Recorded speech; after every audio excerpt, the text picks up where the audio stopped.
생활 속의 숨은 심리를 알아보는 시간, 생각연구소 시간입니다. 황보혜경 앵커는 혹시 네. 쇼핑할 때 혼자 가나요? 아니면 사람들과 같이 가나요? 저는 주로 친구랑 같이 가는 편이에요. 판매원 말에 혹시 솔깃해서? 네, 좀 판매원 말에도 흔들리기도 하고요. 또 이 얘기를 들어보면 친구 말이 맞는 것 같기도 하고 예. 그래서 결국 못 사고 빈손으로 돌아옵니다. 예, 이렇게 남의 말에 솔깃해 쉽게 휘둘리는 사람을 바로 이 팔랑귀라고 하는데요. 네. 오늘은 황보혜경 앵커를 위해서 네. 팔랑귀의 심리를 알아보겠습니다. 연세대 심리학과 이동기 교수와 함께합니다. 어서 오세요. 네, 어서 안녕하세요. 네, 지금 저희가 뭐 팔랑귀에 대한 얘기 잠깐 했는데 이렇게 마음을 먹어도 다른 사람들의 말에 의해서 쉽게 휘둘리는 팔랑귀 심리 용어로도 있나요? 사실 정확한 심리 용어는 없어요. 예. 그러니까 일종의 뭐 결정 장애 이런 말을 하는 분도 있는데 정확한 네. 심리 용어는 아니고요. 결정장애. 네, 아마도 그냥 잘 쉽게 설득당하는 사람 또는 쉽게 동조하는 사람 이런 정도로 얘기가 되는 것 같아요. 예. 근데 이런 분들이 말씀하셨지만 홈쇼핑 광고 같은 거 보면 이런 말씀 많이 하세요. 어머 이건 꼭 사야 돼. 꼭 사야 돼. 네, 이렇게 맞아요. 얘기를 하고요. 네. 또 어떤 분들은 있냐면 뉴스에 나온 거는 그대로 다 믿고 네. 그다음에 이걸 다 또 많이 퍼뜨려요. 그랬다더라 네, 이러면서요. 그렇죠. 카더라 하는 네. 것들이죠. 네. 그런데 참 어떤 사람들이 팔랑귀가 되기가 쉬울지도 궁금한데요.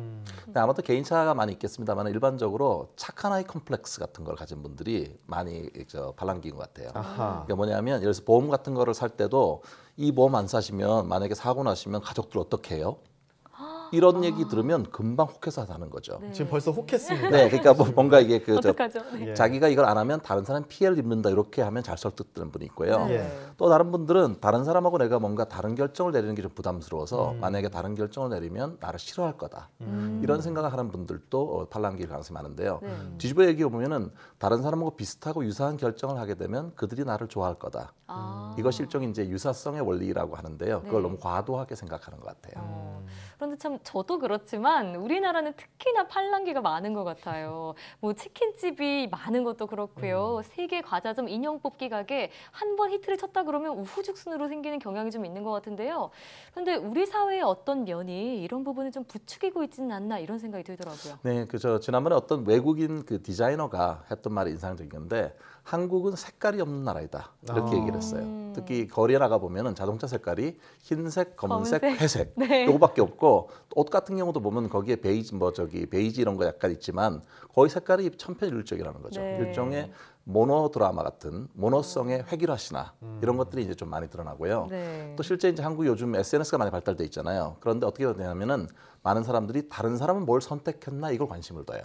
그래서 만약에 어떤 댓글 같은 걸 보잖아요. 그러면 맨 위에 나와 있는 공감 댓글 이런 것들을 많이 보고 거기에 영향을 많이 받는 거예요. 예. 아마 이런 영향이 있을 것 같습니다. 네. 그렇군요. 뭐 지금 팔랑귀를 갖게 되는 뭐 심리적 요인에 대해서 물어보고 답변도 들어봤는데 네. 사실 이게 유형이 있거든요. 몇 가지 유형을 보면은 좀 더 와닿는 것들이 있을 것 같습니다. 네. 화면으로 함께 볼까요? 네, 나랑 친한 사람의 말일수록 이렇게 그래? 이렇게 좀 듣는 편이 옆에서 속삭이고 오, 있어요. 친한 사람 말일수록. 공신력 있는 매체보다 네. 옆에서 누가 얘기를 하면 그 사람이 또 친한 사람이면 네. 더 솔깃해지는 그런 것. 심리적으로 이런 게 이유가 있겠죠. 당연히 있죠. 이런 것들이 이제 친구 따라 강남 간다 네. 그런 경우가 될 텐데요. 사실 나랑 일상생활에서 가장 비슷한 유형일 것 같은 그런 사람이 이걸 선택했다. 그러면 그 선택에 대해서 어느 정도 이 안전하다는 생각이 드는 것 같아요. 예. 먼저. 그리고 또 하나는 이게 이제 복잡하게 고민할 거리를 나랑 비슷한 입장에 있는 내 친구가 대신 해결해 주니까 그것도 좋은 거죠. 네. 이게 항상 근데 좋은 것만 있는 거는 아닙니다. 일종의 부작용도 있어가지고 사실 이게 그 옳지 않은 일인데도 친구가 이거를 하는 게 좋아 이렇게 얘기를 하면 자기도 모르게 거기에 동조를 했다가 나중에 뭐 그 부정부패라든지 이런 것들도 방치하는 그런 결과가 생길 수도 있거든요. 그렇겠네요. 네. 네, 자 그러면 다음 조건도 한번 살펴보시죠. 자, 이건 보니까요 주변에 다 예스라고 외치고 있어요. 그러니까 같은 결정을 하는 사람들이 많을수록 이 결정에 따라가게 된다 이런 얘기인 것 같은데요. 네, 그렇습니다. 실제로 그 심리학 실험에서 동조 실험을 해보면 네. 주변에 같은 결정을 하는 사람이 많으면 아무래도 따라갈 확률이 높잖아요. 그런데 이게 그러니까 무한정 숫자가 많다고 따라가는 건 아니에요. 일종의 한 3명 정도가 동조를 하면 네. 그 다음부터는 거의 비슷한 정도의 동조 그 가능성을 보이는 건데요. 예. 그 경우에 또 다른 예가 뭐 있냐면 한 사람이라도 반대를 하게 되면 이 동조가 깨지는 경우가 있어요. 어. 예, 그래서 두 가지죠. 하나는 3명 이상의 어떤 사람이 동조할 것, 그리고 반대자가 없을 것. 두 가지가 중요한 결정면입니다. 네. 예. 모두가 예라고 하는데 아니오라고 외치는 것은 쉽지 않은 거가 되는 거죠. 살기 좀 어렵지 않을까요? 네, 그럼 자 마지막 상황 한번 살펴볼까요? 네. 네. 자, 둘이서 대화를 하고 있습니다. 그런데 여러 가지 뭐 그래프도 나오고요. 아, 복잡합니다. 그래서 어디에 투자하지라고 물어보는데 사실 이런 상황이죠. 정확한 답을 알 수가 없을 때. 네. 그렇죠. 정확한 답을 알면 그냥 그걸 따라가면 되는데 예. 어떤 것이 정확한지 아주 어떤 정확한 정보가 제공되지 않게 되면 사람들은 참조 준거가 없어요. 예. 그렇게 될 때는 어쩔 수 없이 다른 사람의 의견에 따라갈 가능성이 높아지는 거죠. 그러니까 정확한 정보가 있느냐 없느냐가 중요한 관건이 되겠습니다. 아, 그렇겠네요. 참 이 팔랑귀 지금 저희가 3가지 조건에 대해서 살펴보기도 했지만 이게 단순히 개인적인 성격이다 이렇게 보기에는요. 사회적으로 팔랑귀의 문제가 좀 많이 대두될수록 좀 사회적으로 문제가 될 수도 있다고 하더라고요. 그렇죠. 아무래도 이게 다른 사람 의견 막 따라가다 보면 불필요하게 물건 많이 집안에 쌓일 수가 있고요. 예. 네. 예, 그다음 또 하나는 뭐 주식 투자나 이런 거 했다가 실패하고 그럴 수도 있겠어요. 심지어는 뭐 개인 파산 이렇게까지 있게 되는 분들도 있거든요. 또한 이게 이제 또한 그 보고 들은 바를 어떤 그냥 여과 없이 다른 사람한테 막 전하게 됐을 경우에 예. 뭔가 함께 욕하고 심지어는 어떤 뭐 성희롱 같은 그런 거에 동조했다가 네. 피해자한테 고소당하는 그런 사례까지도 있을 수가 있습니다. 그렇겠네요. 예. 아, 그런데 요즘 그런 피해 사례들 많이 있는데 예를 들어서 뭐 떴다방이라고 해서 네. 할머니들 이렇게 모아놓고서 이렇게 사는데 처음에는 그 할머니들 가실 때는 나 죽어 절대 안 살 거야 이렇게 생각하시다가 옆에서 친구가 사는 거 보고 따라서 사는 경우가 맞아요. 있단 말이에요.